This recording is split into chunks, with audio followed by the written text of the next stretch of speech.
this whole class is about time. I want you to spend time tonight. I want you to jot notes down, but I really want you just to listen.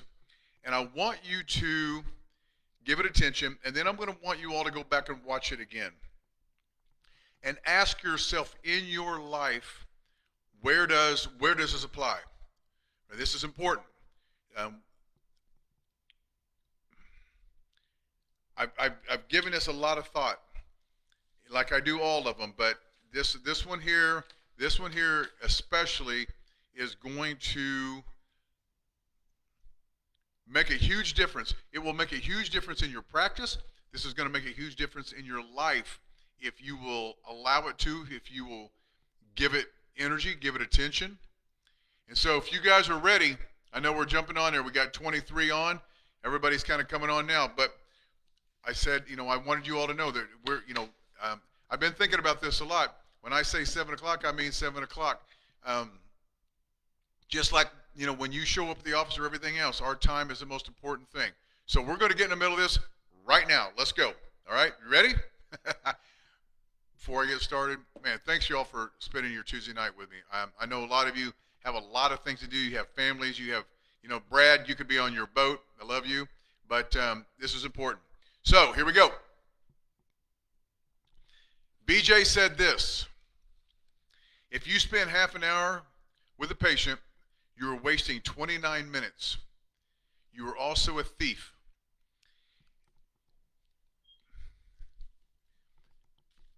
This man knew more about chiropractic than we could ever possibly wrap our minds around. He also said this. This is a quote, and everybody knows that quote. You never heard this one. The time you lose has the same value as the time you use.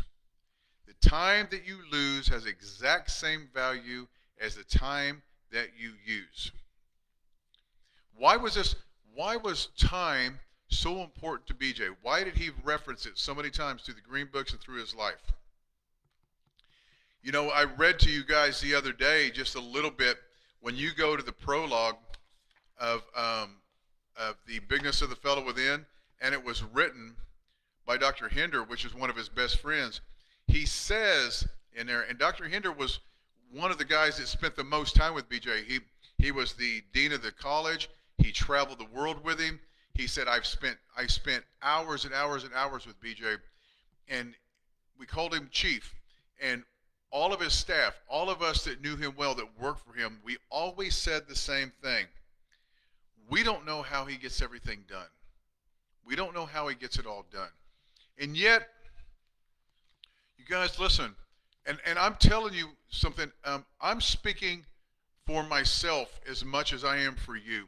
Because when I read this, and when I read the glory going on, and all you have to do is go to the beginning of the glory going on, and it lists what BJ was doing at this time. He was the president of 1, 2, 3, 4, 5, 6, 7, 8, 9, 10.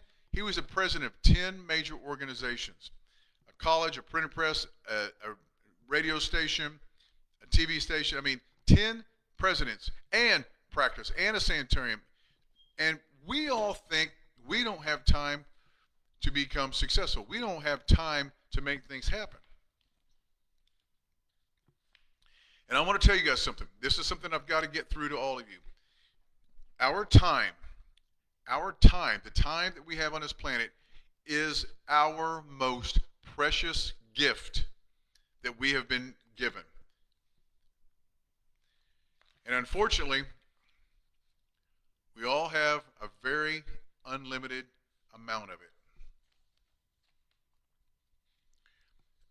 And you know what I'm not going to go dark, and I'm not going to go sad on you all, but you guys understand as well as I do, we're not guaranteed tomorrow. How many people do you know?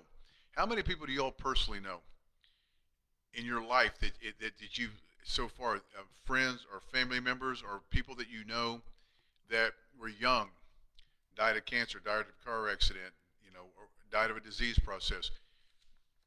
What would they do to get one more day? And that's what BJ is saying. The time that we lose is just as powerful as the time that we actually use.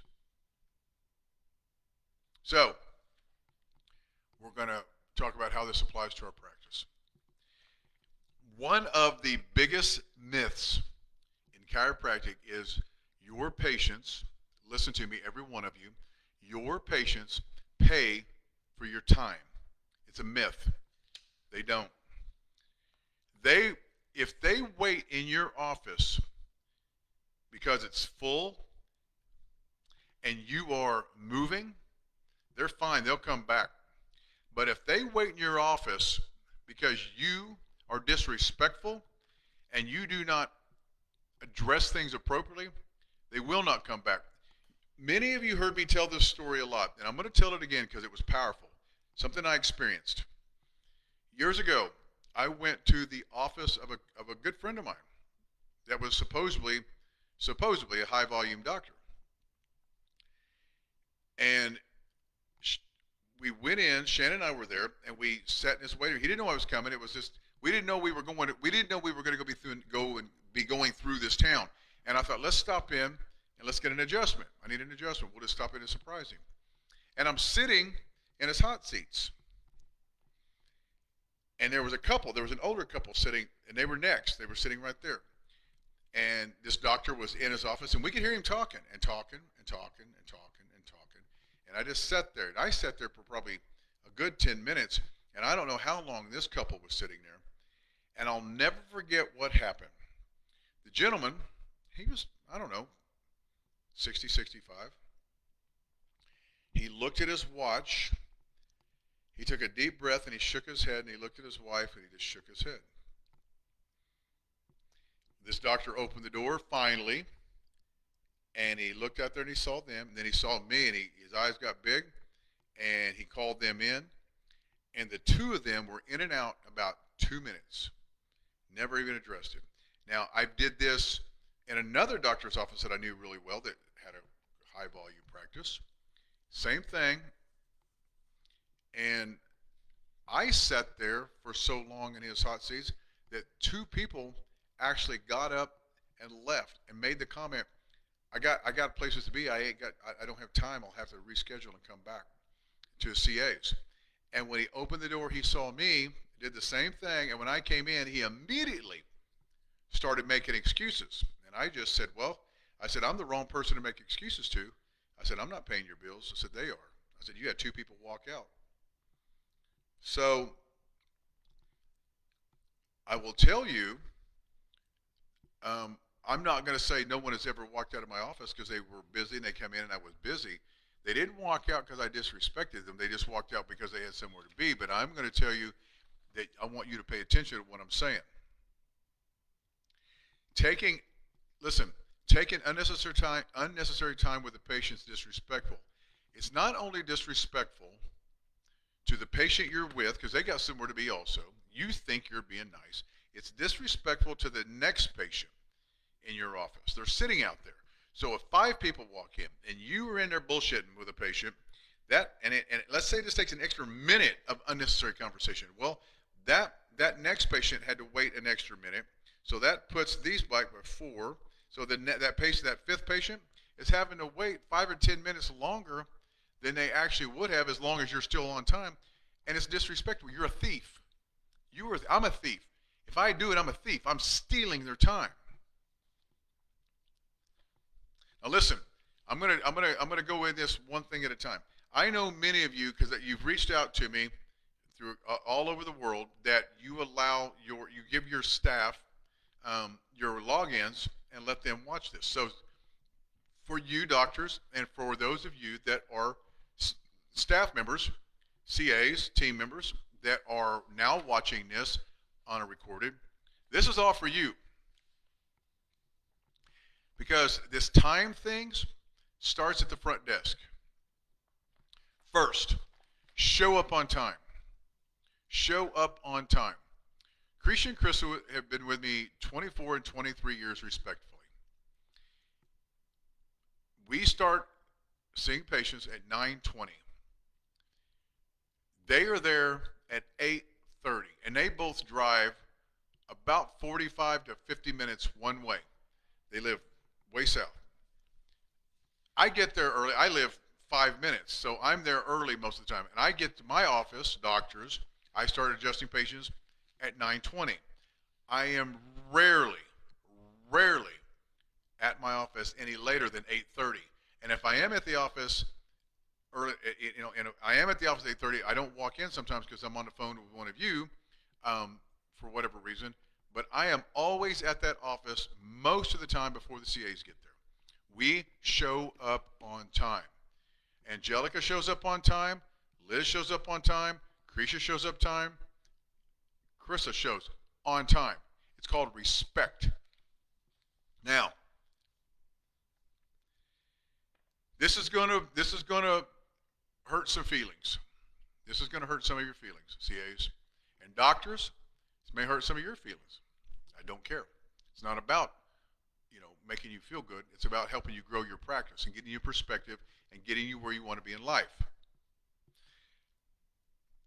Talking about personal things up front at the front desk. Ladies, gentlemen, CAs, whoever's up front.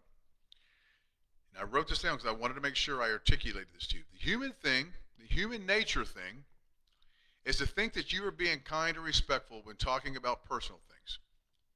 You think you're being kind to them.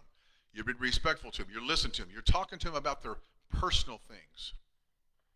But what you're actually doing is disrespecting your doctor, and you're disrespecting the power of the adjustment. Instead of talking about the adjustment or how it benefits their health or how it's going to benefit their future health or benefit their family,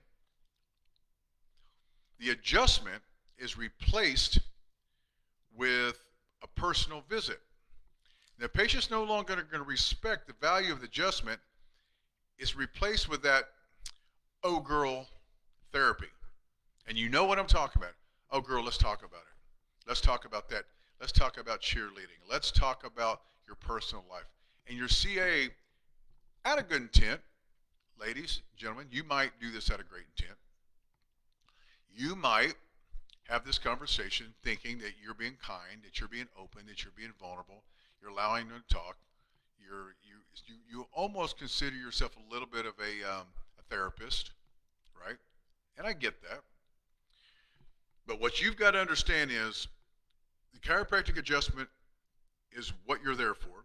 The chiropractic adjustment is what they came for.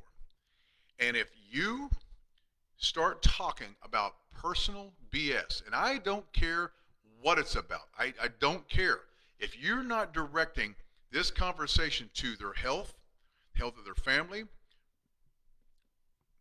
rescheduling, collections, something about the office, if you're not doing that, if you're talking about personal things with you, if you're talking about yourself, whether it be a health condition of yours, or if you're talking about something personally you did over the weekend, or what your kids are doing, if you're trying to be interesting instead of interested, you just killed the visit.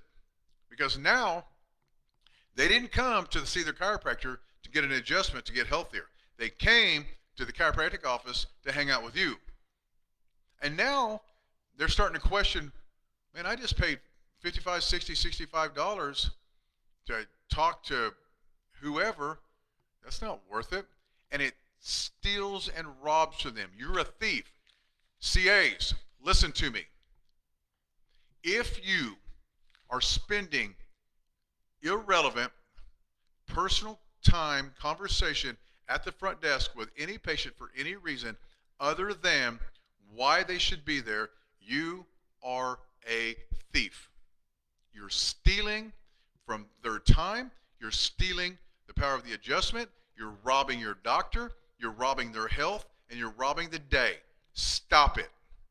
Stop it. I'm not saying you have to be cold, and I'm not saying you can't listen, but if you ever start talking about you in the office, you've just killed it. So stop it. I don't know if your doctors are talking to you, doctors, if you're not talking to your staff about this, but doctors, this goes for you.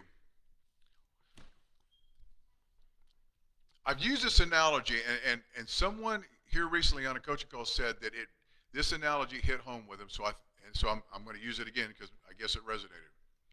I want you all to think about your favorite song. I mean, that song when you're in the car by yourself and you're driving and it comes on, or you play it intentionally, You turn it up. That is your moment. I want you to think about it, every one of you right now. Just go there. I got mine. I know what it is. It's a guitar solo in the middle of a Kiss song, man. And when it comes on, I turn it up, and I want no one speaking. When you start talking in the middle of adjustment or right after an adjustment, it's the same thing. You are talking in the middle of that patient's favorite song. You stole for them the moment. You robbed the power, the intention of the adjustment, the intention behind the visit. You robbed it. And now it becomes about you. And you're a thief. That's what BJ was saying. You are a thief. So just be disciplined. Be disciplined. Be disciplined and ask yourself, am I being interested or am I being interesting? Why am I saying this? Why am I saying this? I tell you what, I got it down to this. I caught myself asking a patient, when they come in, busy today? Who cares? What does that have to do with their health? What that has nothing. So I will tell you, you don't have to speak about anything other than the intentional adjustment and what you're going to do, and then do it. Tell the truth and deliver on it. The next thing that steals time is not being prepared. Patient comes up front, and I want to get my husband in. Oh, hang on just a second. Let me find some paperwork. It should be bam, bam. It should be prepared and ready to go. Hang on just a second. Let me find a pen. Hang on just a second. Let me find a sticky note. No. Always be prepared. Staff, always be prepared. Doctor, let's say a patient comes in and they've got a new injury. Doc, man, my lower back is hurting really bad. I got up this morning and I was walking out to my car and I slipped and I fell. You want a new x-ray, a new exam. You better have an exam form in hands reached. You pull that out. You circle the exam form. You open the door and say, whoever it is, Cretia, we need a picture of the lower back. Move them on. Be prepared. If you're not prepared, you're stealing time and you're a thief. Talking when patients are on therapy. I had a doctor reach out to me a couple of weeks ago, and that's what I made a note on this to talk about it. He said, "Hey, doc, does your staff, when they put the patient on traction, do they stand there and talk to him?" What? No, they don't stand there and talk to him. The whole point of putting someone on therapy is so they can rest, they can shut their mind off for 2 minutes, they can lay there and relax and prepare for the adjustment. And if you've got a staff member, and staff, if you're listening to this and you're in there doing this, you just robbed their time on that traction table, whatever therapy it may be. Quit.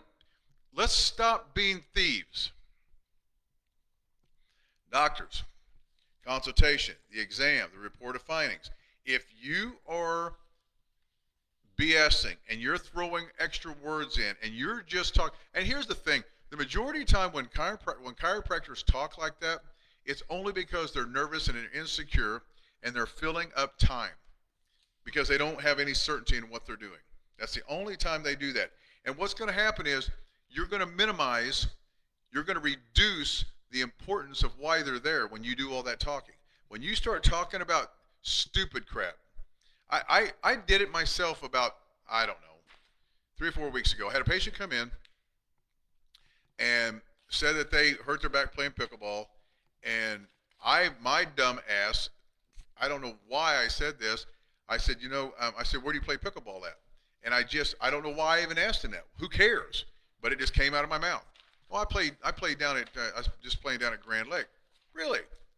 I played there quite a bit. I got a house down there. I got a house down there. And the next thing you know, we're 5 minutes into where our homes are at Grand Lake.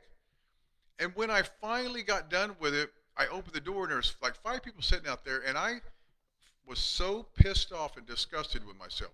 So you guys, I told you, this was for me as much as it is for you. I do it too. I just do it less. I mean, I can still see 40 in an hour, um, but that's not good enough. That one person, I don't care if I saw 40 in 1 hour. If the next hour, if I wasted 5 minutes and I had a person sitting in the waiting room or out in a hot seat that had to wait 5 minutes unnecessarily. Now, if I'm with patients and I'm with them and I'm adjusting, or we're having a conversation about something pertinent to their health, then fine. They can wait 5 minutes. That is not stealing. But if I'm in there bullshitting about my house at the lake, that's stealing. I'm a thief. You guys get it? Every minute you spend unnecessarily with a new patient is a minute you disrespect the patients that are waiting on you. Now, here's the thing. Some of you are young in practice, or you join Focus and you're growing, and you may think in your brain, well, there's no one out there, so I'm not stealing from anybody. Yes, you are. You're stealing from yourself. You're stealing from the patient that's sitting in front of you. Believe it or not, they do not want to spend a lot of time with you. They don't. They don't want to wait a long time, but they damn sure don't want to spend a lot of time with you at all. What's my problem? Can you help me? How long will it take? And what's it going to cost? Answer the questions.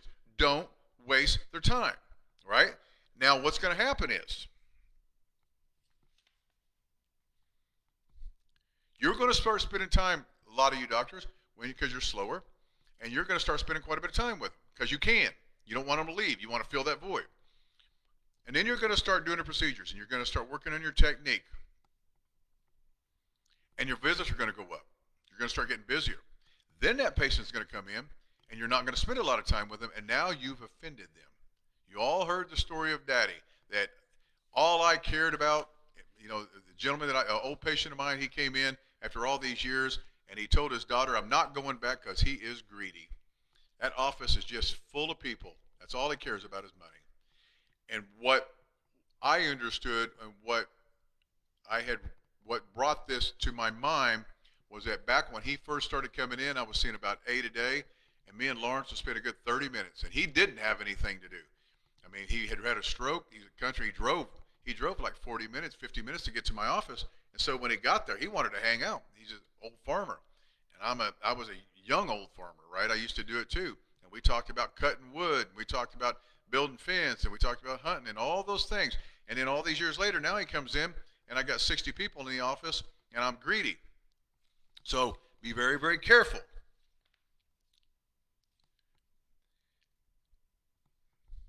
The daily visit. When those patients are coming in, knowing exactly what you're going to do before they walk in. So listen, I don't know how many of you are using Platinum software. I'm going to highly, highly, highly, highly, highly recommend it. Here's why. They have a credit card system kind of thing. When I call the patient's name, when they walk in, I swipe the card, and I tell them to lay face down. And as they're laying face down, I glance up, and I know exactly where I'm going to adjust because my listings are there. I know exactly what visit is. I know what their symptoms were when they first come in. I know everything I need to know at a glance. I will not waste time scrolling through and looking for things. My system is set up in a way that when I'm done, they walk out, I swipe the next card, and a note is generated. I'm not wasting time in my computer. I'm not a software programmer. I'm not a note taker. I'm not a stenographer. I'm a chiropractor. I had so listen, I had a patient come in a couple of years ago, been probably over 2 now, and it was the husband of a patient. His name's Danny, and he came in, and he didn't want to come in. He had never been to a chiropractor before, and his wife was a patient, and they're very successful. He owns a heavy equipment company. I mean, when I say successful, they're like millions and millions and millions. But Danny's he's a good old country boy. Didn't want to come in, but he hurt his neck, and his wife Kim said, she said, Danny needs to come in, but he won't. He's stubborn. He ain't gonna go see no chiropractor. And I told him, don't ever speak about that neck again unless you go in. So Danny finally comes in, and I take the X-rays, we get the X-rays taken and do my consultation, exam, and all that. I gave him a real light relief adjustment, 5th cervical on the left side, and he leaves. Well, he comes back in the next day. I go over the reported findings. It took a few minutes, told him when he needed to come in, and then I adjust him. So it was a little bit longer of a visit because of the consult and the x-rays and all that. The next day he comes in, lays on his back. I set C5. I set him up. He goes, "Is that it?" "Yes, sir." Word for word. This man, "I like your style." Shook my hand, and out that door he went. He never missed an appointment, and he's in my office every 2 weeks for the last 2 years. I like your style. Now, let me ask you all a question. Would you rather have a patient that never misses, they're in and out of your office in about a minute, they like your style, and they pay every time? Or would you rather have the patient that wants to stay in your office, wants to complain, wants to tell you about every problem they have, sucks your will to live, struggle paying, they never show up on time? Which patient would you rather have? They come from you, not to you. Remember that. This is what I get all the time. Yeah, this is what I get all the time. I want to increase my patient visits. All right? All of you listening to me right now, Focus Foundation family, do you or do you not want to grow your practice? I'm assuming that every one of you is shaking your head. Yes. You're listening to my voice. You took the time to be on here tonight. You joined. You're paying your membership. You're respecting our time tonight. And yes, you want to grow your practice. Well, here's how you're going to do it. You got to create space for them to show up. You have to create the space. You got to create the energy, the right intention. You can't come into your office half-assed like you just woke up. You can't just show up. If you start seeing patients at 9:20 and you show up at 9:15, I cannot think of a more disrespectful approach to being a chiropractor. And many of you do it. Listen, what you all don't know is there's a CA-only Facebook page. And I look at it. Doctors aren't allowed. I want it to be a safe place. I'm not going to call any office out. I'm not going to call any CA out. It's safe. But I will tell you, that is a common complaint throughout the country. We start seeing patients at 9. My doctor gets there at 5 till. Sometimes he looks like he literally got out of bed and walked in. Create energy for them. Create. Doctors of chiropractic. Chiropractic assistants that are listening to me right now. And many of you are going to be listening to this tomorrow all over the world. Create a system of respect for your patients. They will only respect you as much as you respect them. Your office needs to be spotless, and I mean spotless, every day. You need to show up on time every day. You need to make sure you pay attention to every freaking word you say. If it doesn't matter, don't say it. Do not be a thief. Do not steal the experience. Create time, create space, create energy. And I want you all to understand something. Some of you, this is what you're dealing with right now, is that I know many of you, I know some of you that you told me this, you were seeing like 40 in a day, and you were busy. And now all of a sudden you're seeing 40 in an hour, and you don't know what to do with all your downtime. Downtime is your friend. If you spend time now because you can, they'll be offended when you can't. Downtime is your friend. Allow it. That is the vacuum. That is the space. What I want you guys to understand is run the pace of the office, not the pace of the day. So Sigafuse used to say this. This is one of my favorite things years ago, and I adopted this. And it was the law of attraction that he was talking about way before the law of attraction was even come up with. It was back in the 70s, and James Sigafuse used to say this. He got in his brain that he was seeing 70 a day. I'm seeing 70 a day. He said, I'd go to a meeting, or I'd go to somewhere, and I'd talk to doctors, and I'm seeing 70 a day. And he said, wow, you couldn't shake 70 hands a day. You're not seeing 70. He goes, yes, I am. I'm seeing 70 a day. Now he said, now here's the thing. They didn't ask me how I was adjusting. They didn't ask me how many actually came in, they asked me how many I'm seeing, right? And if he saw 5, he adjusted them just like he was seeing 70 a day because he's seeing 65 more walk in his office. And if he's taking all day long to adjust 5, they never will show up. You guys got to understand that downtime is your friend. It is your friend. Be grateful for it. That means you're efficient. So if you're seeing 10 a day, then you should have, if you're seeing 10 adjustments a day, then you should have, that should take you 20 minutes. So you got 5 hours and, 40 minutes left. Run the pace of the office, not the pace of the day. Run your office the way you want it, not the way it is. And you got to create space in order for that to happen. The greatest gift you can give someone, listen to me, all of you. I've already lost a couple of you. I'm watching my number go up and I've dropped a few of you. I think I made a few of you mad. The greatest gift you can give someone is your time. Because when you give your time, you're giving a portion of your life that you will never get back. This is also true for the time that your patients gave to be with you. And I want you to think about something. We all went to school. We spent a lot of time. We studied hard. We went through boards. We survived. It's a lot of time. Then we took boards, and then we opened our practice, and we struggled. And many of us now have been in practice for a while, and that took a lot of time. And so when a patient comes in, we are giving them our time that is precious. And you're giving them something that you will never, ever get back. Right? We all understand that. But here's something I want you all to spend a little bit of time thinking about. Your patients come to see you. That was not a decision made lightly. It wasn't. Especially, think about your new patients. They had to have an issue. They had to have an ache, a pain, a disease, a sickness. They had to have something, some reason to come in.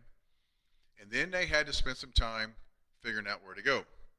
They either talked to a coworker or a friend or a family member. They looked you up on Facebook, or Google or whatever. They saw your office. They did something to make a decision where to go and who to choose. That took time. Then they made a decision when they were going to come, so they had to create time in their schedule. That is significant. Then they actually got in their car and drove to your office, or they got on their bike in the Netherlands or in UK and Sweden and all over the world. I know most of your patients out in California, there are offices that everyone walks to. One way or another, they took their time to come see you. They walked in, they filled out the paperwork, which took time. They sat in your consultation room, which took time. They did the exam, which took time.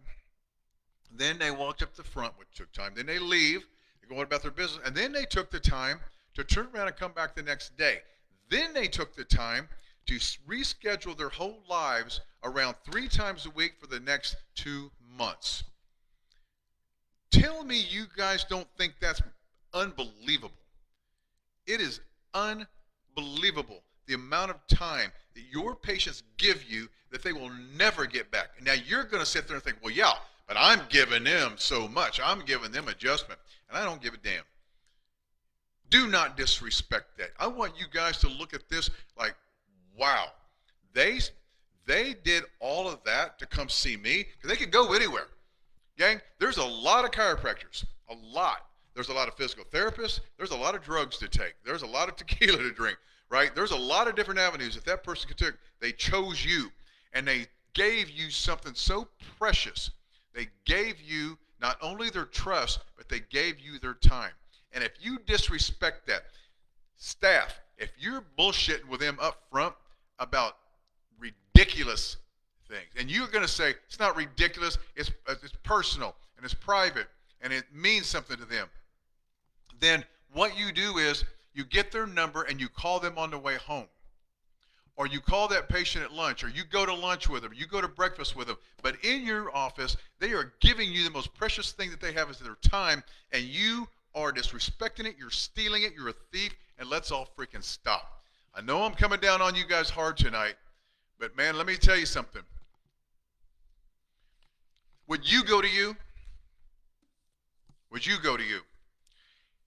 You're married. You got 3 kids. You got to get home. You got to get to soccer practice. You got to go to piano lessons. You got to get to the house. You got to get the laundry started.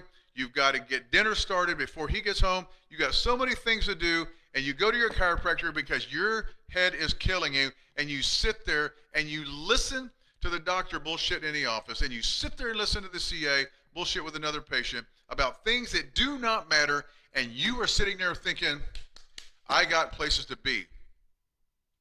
And you don't know what's going on in your patient's mind. But here's the thing I can tell you. My patients say, I like your style.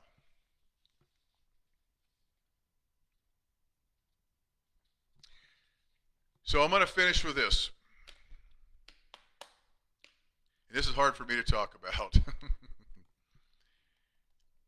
Shannon and I, we had continuing ed this weekend, and we had to leave Wednesday night. And after I got done with the coaching calls with you all, we left, headed toward Grand Lake, about a 2.5-hour drive. And she got on the phone, on speakerphone, with our financial planner. We hired a whole new company, and they are putting together the trust and the planning and the retirement, all this stuff. We've been working on it for quite a while, but we needed this call, and we just couldn't make it. We had to do it on the road. And he's talking about, okay, you two, so everything looks great. This is what you got going on. Now, when you retire from work, in order to maintain the lifestyle that you want and the average annual income per year that you want to have to retire on, this is how much money that you're going to have to put back each year. And we're like, okay, it was significant, but it's like, okay. And Shannon asked, and I'm just driving and I'm just listening. Shannon's, you guys all know this. She is the brains of this operation. But she asked the question. She said, okay, so at what age do you have him retiring? And he said, well, retirement's at 71. And I didn't say this. I'm driving. In my brain, I'm thinking, what did you just say to me? I'll reach in that phone and slap the silly out of you. 71, and then it hit me. Okay? That's 12 years. That is 12 and a half years from now. I will be 71 years old. And I almost had a breakdown in my head. Time is the most precious gift that we've been given. And hell, I'm not even guaranteed to make it another 12 years. God willing, I will be here. And my plan is to be the 71-year-old that people go, I can't believe he's 71. Look what he's doing. I just had a very close friend, a neurosurgeon, beautiful guy. But he's crazy. He's done, I don't know how many Ironmans. And he just turned 70. He's a brain surgeon, neurosurgeon. He's amazing. I love the guy. He rode his bike 70 miles on his 70th birthday. I want to be that guy. But I'm not guaranteed that. But when he said that about financial planning, I want all of you to understand that you ain't got much time. You don't have much time. So the time that you use has the same value as the time that you lose. You could spend your time listening to me. You could spend your time going back into your office and really putting this stuff into motion. You could spend your time creating an unbelievable practice and making a lot of money, and you could spend that and put it in investment. And that way, one day, like that, tomorrow, it goes by that fast. That time is not guaranteed, but time flies. And then you're prepared. But do not think that because it's never going to happen, because it's going to. This is what I think about a lot of times, and I've heard this years ago. If you respect the time in your office, you'll have no guilt when you're out of the office. I get this a lot, and I used to be this guy that, not taking breaks, not taking vacations, not taking time out of the office because you feel guilty about not being there. The reason you feel guilty about being in there is this saying. Chiropractors are the world's worst about being in the office and talking about golf and thinking about golf, and then being on a golf course and then talking about practice. If you will pay attention to practice when you're in the practice, and then pay attention to golf when you're playing golf, you'll not have this problem. When you're in your office, if you do not waste time, if you do not disrespect people's time, yours or theirs, then when you are out of the office, you won't feel guilty. You'll feel it well earned. And I'm going to tell you something. Taking time off out of the office shows that you actually care about yourself, and it is absolutely the most respectful thing you can do for you, your family, and your patients. It's the most respectful thing you can do. Because now when you're in your office, you're fresh, you're paying attention, and you want to be there. If you do not take time out of the office and take care of yourself, and you stay in that office and you allow yourself to get tired, you allow yourself to get complacent, your focus, your energy, your attention is not where it should be. You're also stealing their time because you're delivering something half-assed. It's not what it should be. Like Dr. Yenny used to say, a dull axe will chop no wood. I did that silly video a couple of years ago out here by my tree.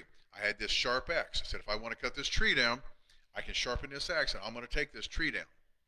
Or I can take a hammer and I can beat on that tree all day, every day, and it's going to probably take me a good 200 years before that tree comes down. It's up to you. I hope that I'm getting through to you tonight. Now, before we get done, I got some other things to say. Right now, I want all of you to start either writing down questions or coming up with questions you have. I'm gonna spend some time answering some questions because I really believe that this Tuesday Night Live, I hope it was received in the manner that I intended it. I know I felt like I was lecturing you, coming down on you, but I've said it nicely.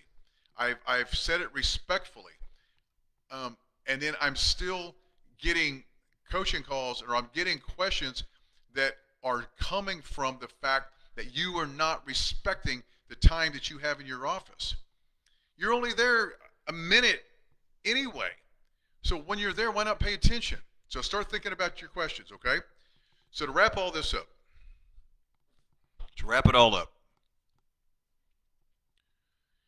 you've been given a gift,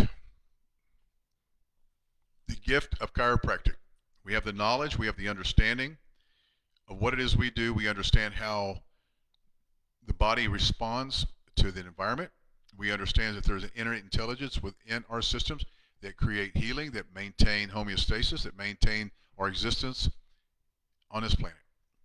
And we understand that there are forces that can interfere with that intelligence, and our job is to remove that interference and allow the body to now heal itself. We've been given that gift of that knowledge, and it is a heavy burden to carry. But the most precious gift we've been given is the gift of time.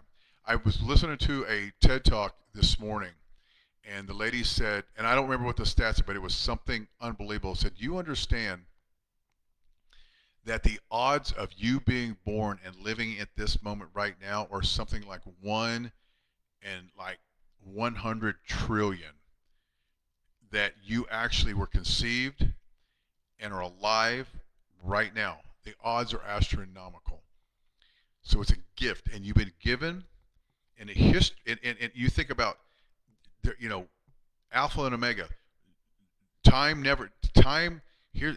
We don't know when time began or if it did. I mean, it's a weird thought. I went down that rabbit hole out in San Diego, and then time will never end. And so when you think of time being infinite, we have a grain of sand and an infinite sea of beach, right? We just have one tiny grain of sand, and that's the time we have. The time that you use, it's got the same power as the time that we lose, gang. So I want you to start taking it serious.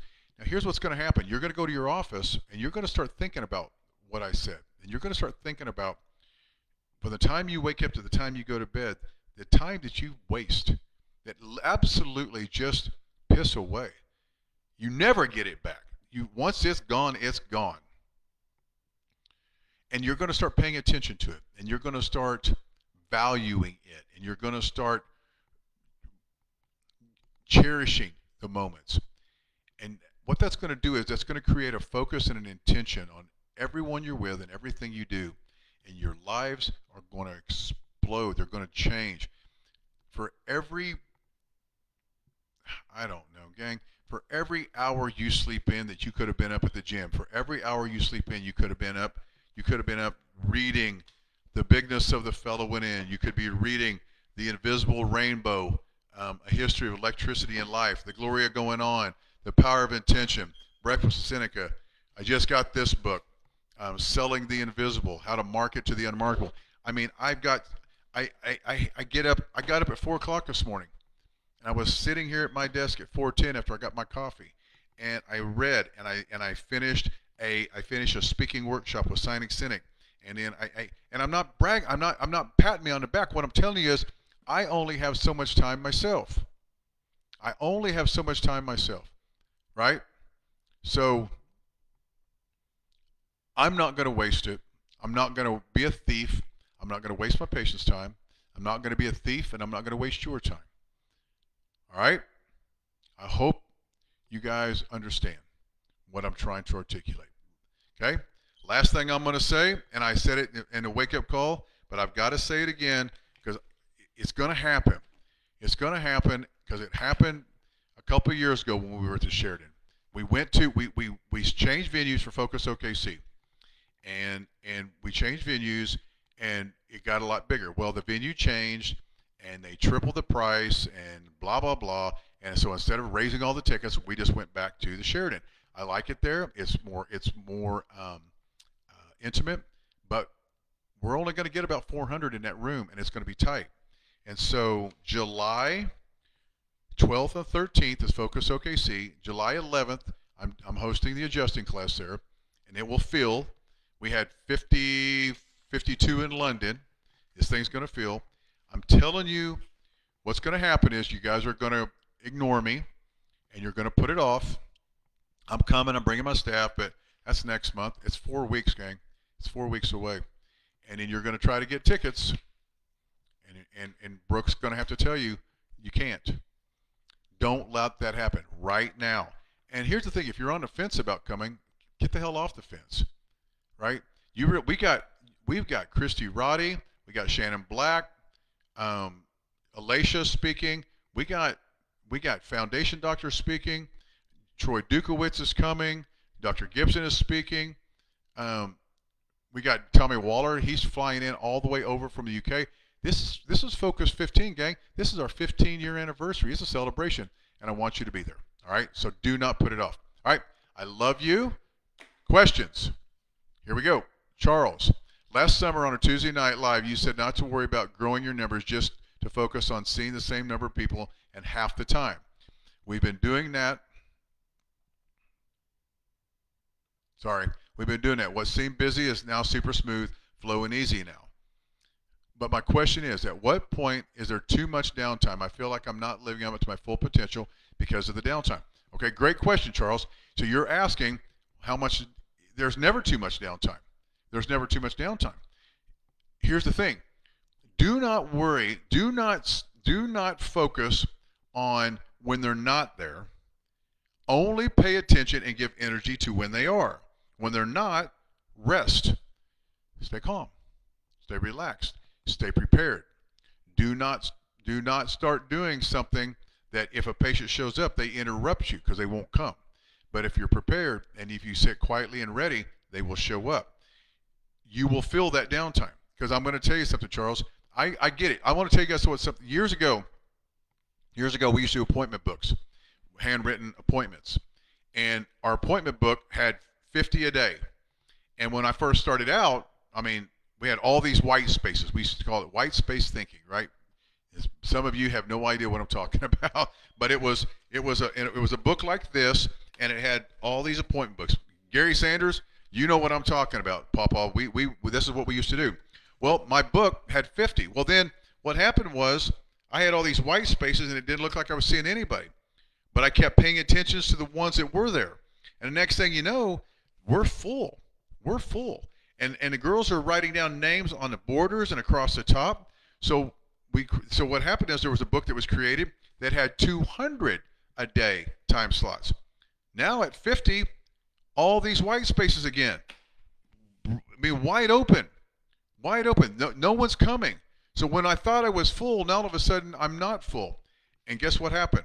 I paid attention to the ones that came, and then we started writing names around the border of the 200. And then eventually, the software's changed and we got to put them in there. So, Charles, great question. Don't worry about your downtime. It's your friend. That energy that you're thinking about downtime, put it on go time, and the go time will fill the downtime. I know it almost sounds too simple, but it's true. That's just how it works. Okay. I hope, Charles. I hope that makes sense. David, if we take a week off, do you recommend hiring a locum to come in and see patients while on vacation? We want to go on vacation. We want to make sure that we have the funds to do it and not come back stressed about finances. But we know we need a vacation. No. Do not hire anybody. What you're going to do is your patients aren't going to like them. They're going to screw things up. And here's all you got to do. If you're going to take, let's say you're going to take 1 week off. So you schedule, let's say it's 6 weeks from now. So the week before, if you're seeing a patient once a week, you see them twice that week and twice when you get back. Double up the week before, double up the week after, and your practice will drop so slightly. And a lot of times what happens is all those people that were going to come in the week that you weren't there, they'll all come in when you get back, and you'll take off. And not only that, you'll have more energy, you'll have more focus, and your practice will grow, and you'll never even see a dip. I have never had, now Dr. Adam is with me now, and he's probably watching. I have him when I'm gone now, but that for the first 20 years, 23 years, when I was gone, I shut the office down. I would see him before I left, and I see him when I get back. I do not like bringing in vacation doctors. All you're doing is pay them to screw things up. Your patients will wait on you. I don't remember. I think it was one of our doctors in Sweden told me that they take a whole month off. They take an entire month in the middle of the year off, and I thought that was beautiful. What he said was, he goes, we put money in an account, we save our money all the way till whatever, I think it was June, but there's a month that you're taking off. He said that way we can cover the month. They take the entire month of June off, them and their staff, and they come back on July, and they take up and go. And their patients just know that in June the office is closed, and they schedule everybody for July. I think it's amazing, and they don't bring anybody in, okay? Tim Harris, that was a roundhouse kick to my face that I needed. I love you, Timmy. Time to clean up some things. How do you keep you accountable to yourself? Discipline. Gang, this is something that I struggle with. Years ago, or I'll say years, a couple years ago, I did a Tuesday Night Live, and I titled it, "You Can't Teach Want." You can't. Timmy, either you want to grow a big practice and be successful, or you do not. Or you do not. It just is. You either want to get in shape or you don't. You either want to run a marathon or you don't. If you want to run a marathon bad enough, you will put your shoes on and take your ass out that door. If you want to get in shape, you will take the cake and cookies and push it away. If you want to build a big practice, you pay attention to your thoughts, words, and actions, and you go to work, and you're disciplined because you have a tangible goal. You know what it is you want to accomplish. That's how you do it, Tim. And that's an inside job. I struggle with it. I struggle with how to get doctors to understand. And the hard thing is, Tim, you got me on a tangent now. Timmy, the hard thing is, and all of you, listen to me. The reason I am the way I am, because I did what I did. I mean, gang, there's not one of you that's listening to me right now that I haven't went through something similar. I started out as an associate doctor. I went out on my own, right? I started with nothing, and I grew, and I continue to grow, and I continue to grow, and I freaking went to work. And Tim, the discipline, I'm going to tell you, Jimmy Campbell, we all bought bigger boats. I didn't have a choice. Shannon and I, we talk about this all the time. It wasn't an option. We have a family. We got 3 kids. It is not an option to be disciplined, Tim. The problem is we get complacent and we get spoiled, and then our goals aren't big enough, and we don't give time and life enough value while we have it, so we sit back and we lose the time. Timmy, listen, if you have enough respect for the time you've been given and the goals you want to accomplish, that discipline will come. I promise you, it will. And you have to have a very real conversation with yourself and be honest. You and I don't have to talk about it. You look in the mirror.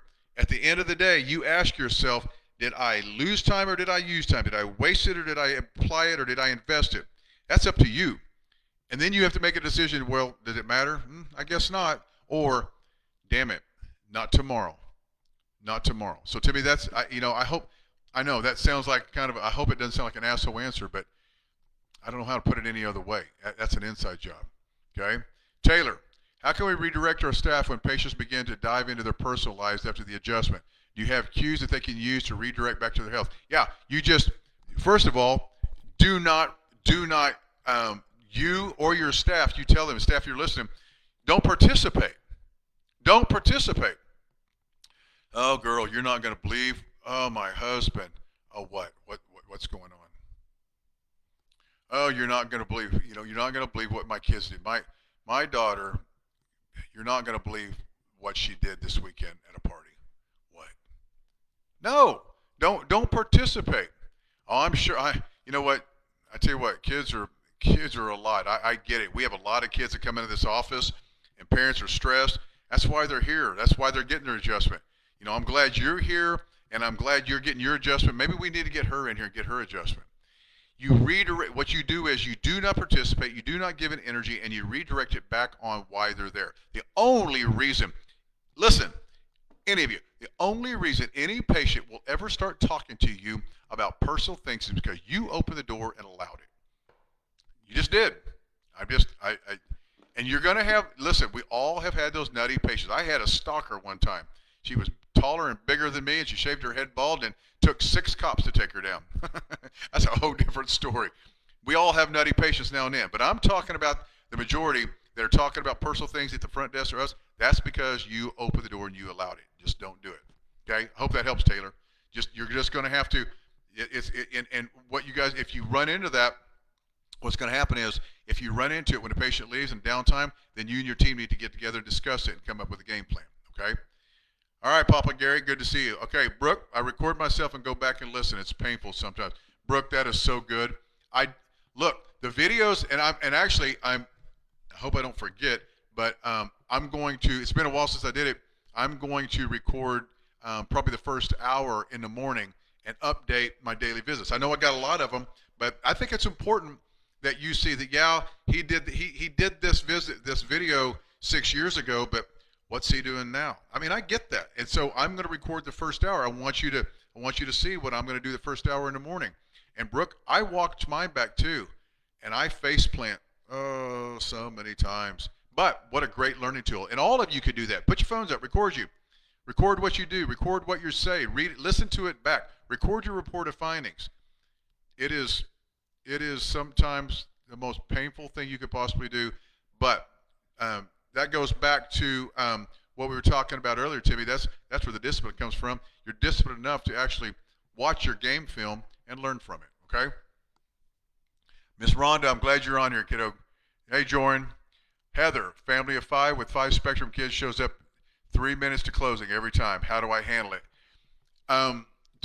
Well, okay, Heather, we got a couple that try to pull that too. And then I will tell you this, if it's at 6 o'clock, we lock the door.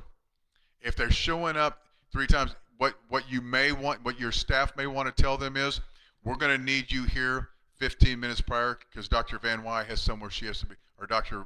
Van Wy Brown, I'm sorry, Heather. Dr. Heather has somewhere to be right after the office. So we're going to need you here at least 15 minutes before 6. And then your staff is just going to have to hold their feet to the fire. That's just disrespectful. I've got a family. They don't, and the girls broke them of it just because, and I'll tell you another thing we do too. The family that I'm talking about is when they come in like at 2 or 3 till 6, they don't go to therapy. They come straight back, and I'm standing there looking at them. Oh, doc, we're so sorry. And I don't say a word. I don't acknowledge it. Come on in. Let's get your face down. I adjust them. We open the door, and the girls are standing there, ready to leave, just waiting on them. They get it. It's real good uncomfortable. But you have those patients that are just disrespectful. The reason she's coming in is because she doesn't want to wait. You know this, right, Heather? The reason she comes in at a few minutes till 6 because she knows you're already done, and she doesn't have to bring her kids in and has to wait. And I get that with the kids, but at the same time, it's disrespectful. Your staff is going to have to tell her, let's say her name is Taylor, we need to talk to. We understand that it's hard to get the kids around, but we're going to respectfully ask that you get here at 5:45, 5:40 to 5:45, because what's happening is that Dr. Heather has got somewhere to be, and it's causing her to run behind. Do it once, and then if she continues to do it, then you tell her that we're not able to see you. Dr. Heather has somewhere to be. She won't. You're just going to have to. Basically, what it boils down to, Heather, is don't let the inmates run the asylum, and you get that. And it's not easy, but you're gonna. That's just wrong. That's a disrespect when you got to do it. Okay. Dr. Scott, best method for hiring staff. Man, that's about $1 billion question. A lot of it. Well, you listen to Scotty. You were there this weekend with Ryan talking about that. But I've just always had a very simple rule. You don't hire a great staff person. You train a great staff. You hire a great person. So, Scott, find somebody that you want to be around. Find somebody, do interview, like run an ad, do interviews. And if it's somebody that, like, man, I could really hang out with her all day long, well, hire that person because you're going to. But if you spend 5 or 10 minutes with them and go, I have if she, no eye contact, slumps down, she's negative, she's a bad energy. But then also have them, fill out a little questionnaire, see how they write, see if they're articulate, and have some sort of intelligence. But Scott, just hire a really good person, and then you will train a great CA, okay? Chris, what do you say to a patient when you want to record a report of findings or adjusting time? So what I do is I don't tell them. I don't tell them anything. What we have up front is when they fill out, we have the sheet, when they fill out their HCFA forms and all that, their sheet, in it says there will be periodic times that the doctor will be recording training videos. Sign here to say you acknowledge that you get permission. If you will, I don't know if we've got that on our page, but send me a personal message with your fax number or something, and I'll have the girl send that to you. But just word it basically stating and have that you will be doing training videos periodically, and they'll read it and they'll sign it. Now there's sometimes I've had 2 or 3 patients through the years, and they say they don't want to be recorded, so on their travel card they'll put no video. But I haven't seen those in a long time. So you just kind of get it cleared. Okay, Chris? All right, it looks like that is all the questions. I think everybody's done. It's 8 o'clock. I love you all. I will see you in the wake-up call in the morning. And then July, there will not be a Tuesday Night Live in July because we have Focus. So I will see every one of you at Focus, Brad Schaefer. I love you all. Have a great evening. I'll talk to you all soon.